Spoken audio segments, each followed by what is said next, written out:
finally putting the gears in the Jeep. I've had the gears for a while. We've had the limited slip for a few weeks now. It's all been here.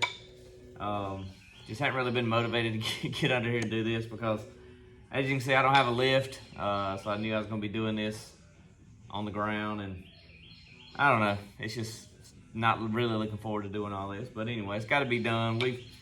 We last time we went to DeSoto down the highway,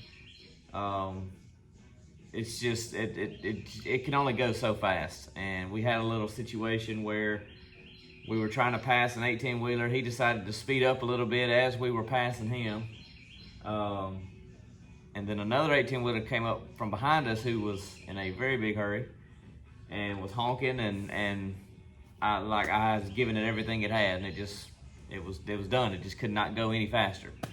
And I don't like situations like that.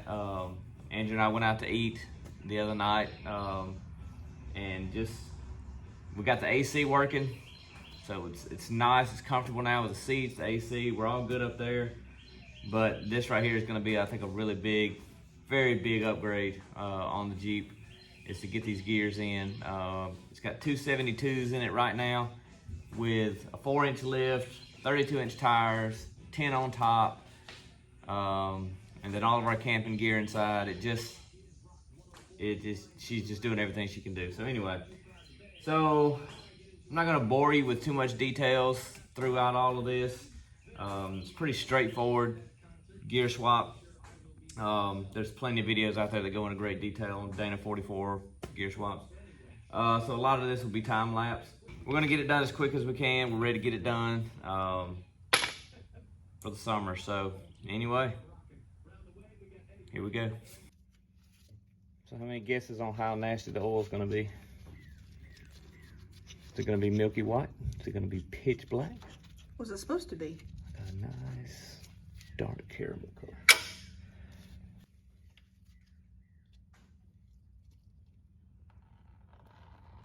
Not too bad.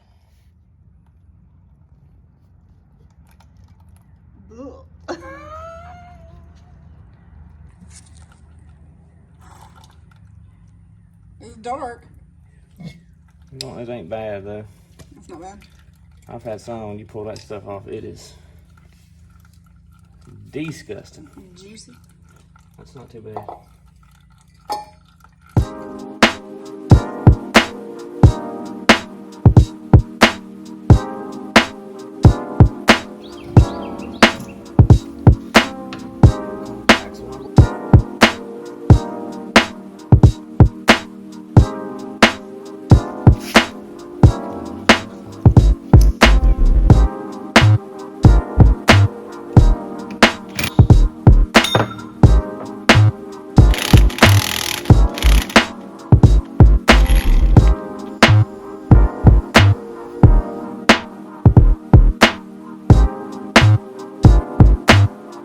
That's what I'm doing now, is reading and doing some math.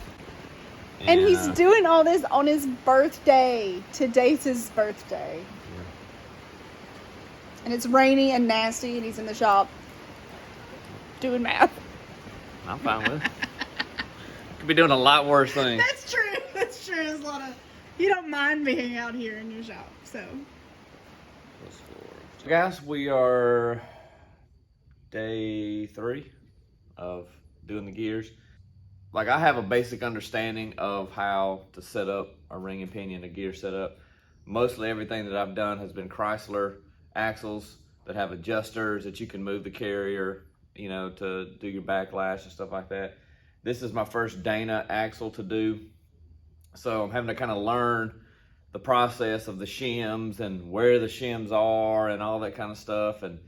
And so it's going really slow because most of it is just me kind of having to study and research as I go. But I have a kind of a foundation of gear setup, just not familiar with the actual Dana process. But see, the first day we got everything kind of tore down, just got it all apart, got the ring gear put on the carrier and just little stuff like that. Yesterday, it was just kind of a rainy day, so we spent got a few hours in yesterday. We got the pinion gear in. We got our preload set. So that's in there. That's good. Today, if I have time, when I get back from work, we're gonna get the carrier put in and start setting our backlash, check our pattern, and move on from there. So again, we may miss a video next week, something like that. It's not that this is like a long job, but I come in from painting. As you can see, I'm getting ready to go to work. I don't want to be doing gears in my painting clothes, so I have to come home, change clothes, work on this, and you know, a lot of nights during the week I have stuff going on with the church and everything, so just doesn't leave a lot of time to really get in here and get down and dirty and committed to it. Yeah, when you only have an hour, it's kind of a waste. So it's just taking us a little time. So we'll try to keep a little bit of video coming out, but we let us, if y'all are into the review stuff, we've got a lot of gear that I could review. Let us know in the comments if you want to see some of our gear. Just to keep content, because we crossed a major hurdle yesterday, just getting everything, the bearings bored out, finally figured out the whole shimming process. I'm used to shims being under the big bearing on the pinion, but they're not. They're under the outer bearing. I've never done an axle where the shims were up here, so that kind of threw me off. But once I watched a few videos on YouTube, read up some really good articles, and that kind of helped me get my head around it. Did some math, so we're rocking now. So we've kind of crossed a major hurdle yesterday in the job. Mentally.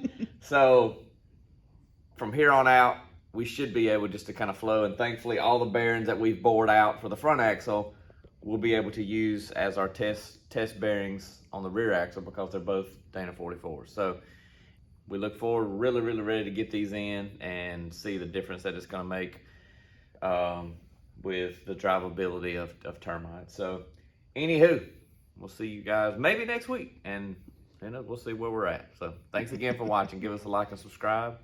We'll see you later.